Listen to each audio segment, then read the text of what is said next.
Hi అండి, అందరికీ నమస్కారం. Welcome back to my channel. ఈ వీడియోలో పెన్షనర్లకి గుడ్ న్యూస్ అండి.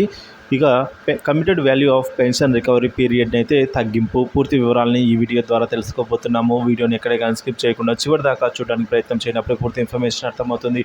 వీడియోకి ఒక లైక్ కొట్టండి ఫ్రెండ్స్. వీడియోలోకి అయితే వెళ్ళిపోదాం. ఫ్రెండ్స్, ఇక విషయానికి వచ్చినట్లయితే ఈ మధ్యకాలంలో కమ్యూటేషన్ రికవరీ నిలుపుదల చేయమని పూర్తి వివరాలతో పంజాబ్ హైకోర్టులో విశ్రాంత సూపరింటెండెంట్ ఆర్ఎస్ జిందాల్ గారు అయితే కేసు వేయడం జరిగిందండి.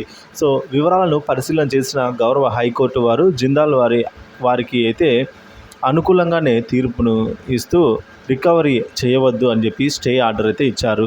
ఇప్పుడు హర్యానా ప్రభుత్వం వారు జిందాల్ గారికే కాకుండా అందరికీ కూడా రికవరీ పైన అయితే స్టే ఇచ్చారు. సో వాటి వివరాలు ఇప్పుడు తెలుసుకుందాము. హర్యానా రాష్ట్ర ప్రభుత్వం మెమో నెంబర్ 1/15/2024 అంటే జనవరి 15, 2024. సో 1/15/24 డేట్ వచ్చేసి 16/7/2024 విడుదల చేస్తారండి. ఈ ఆర్డర్స్లో పదవీ విరమణ చేసి 10 సంవత్సరాలు పూర్తయిన వారు, ఆ పైన పూర్తయిన వారికి కమ్యూటేషన్ రికవరీ అనేది నిలుపుదల చేయాలని ఆర్డర్స్లో అయితే ఇచ్చారండి. సో ఈ ఆర్డర్స్లో కోర్టుకు వెళ్ళిన జిందాల్ గారితో పాటు మిగిలిన పెన్షనర్లు అందరికీ కూడా ఇది వర్తిస్తుంది సేమ్ అని చెప్పేసి తెలియజేశారు. ఉత్తర్వులను పరిశీలించండి, స్టే ఆర్డర్ తొలగించే వరకు రికవరీ నిలుపుదల చేయాలని అయితే పేర్కొన్నారండి.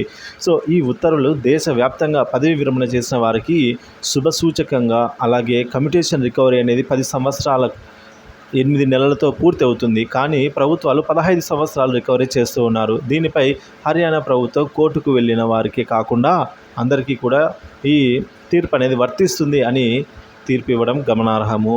సో గౌరవ కోర్టు వారు మానవతా దృక్పథంతో ఇచ్చిన ఆర్డర్స్గా మనము ఇది సంతోషించవలసిన విషయం అన్నమాట. సో ఈ ఉత్తర్వులు హర్యానా రాష్ట్ర ప్రభుత్వం ఉద్యోగులకు మాత్రమే వర్తిస్తాయి. కానీ మన ఆంధ్రప్రదేశ్ రాష్ట్ర పెన్షనర్ల సంఘాలు వారి నుంచి సమాచారం సేకరించి అధికారులు మరియు సంబంధిత మంత్రుల దృష్టికి అయితే తీసుకెళ్లాల్సి అయితే ఉంది. అలాగే న్యాయ సలహాలు కూడా తీసుకొని అవసరమైతే కోర్టులో పిటిషన్ వేయాలి.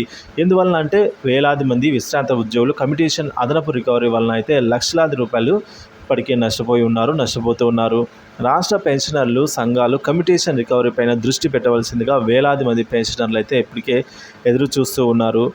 సో మనకు ఈ కమ్యూటేషన్ రికవరీ అనేది నిలుపుదల చేయాలి అని చెప్పేసి మన రాష్ట్రంలో కూడా స్టే వచ్చిందంటే, ఏదైతే మనకి ఇప్పుడు 15 సంవత్సరాల పీరియడ్ ఉందో దాన్ని 10 సంవత్సరాల 8 నెలలకైతే రికవరీ చేయాలి, 15 సంవత్సరాలు చేయకూడదు అని చెప్పేసి మన రాష్ట్రంలో కూడా ఇదైతే తీసుకురావాల్సిన అవసరం ఎంతైనా ఉంది. కాబట్టి ఇదంతా కూడా మన పెన్షన్ సంఘాలు, ఉద్యోగ సంఘాలు వీళ్ళ మీద అయితే డిపెండ్ అయితే ఉందండి. సో ఇది ఈ విధంగా హర్యానా ప్రభుత్వం తీర్పు ఇవ్వడం అక్కడ పెన్షనర్లందరికీ కూడా ఇది గుడ్ న్యూస్గా అయితే చెప్పవచ్చు. ఎందుకంటే ఒక వ్యక్తి పిటిషన్ వేశాడు. సో ఆయన వల్ల రాష్ట్రం మొత్తం స్టేట్ అంతా కూడా ఇది అందరికీ వర్తిస్తుంది అని చెప్పి అక్కడ హర్యానా హైకోర్టు అయితే ఈ విధంగా స్టే విధించింది. 15 సంవత్సరాలను అయితే ఎత్తివేసింది అన్నమాట.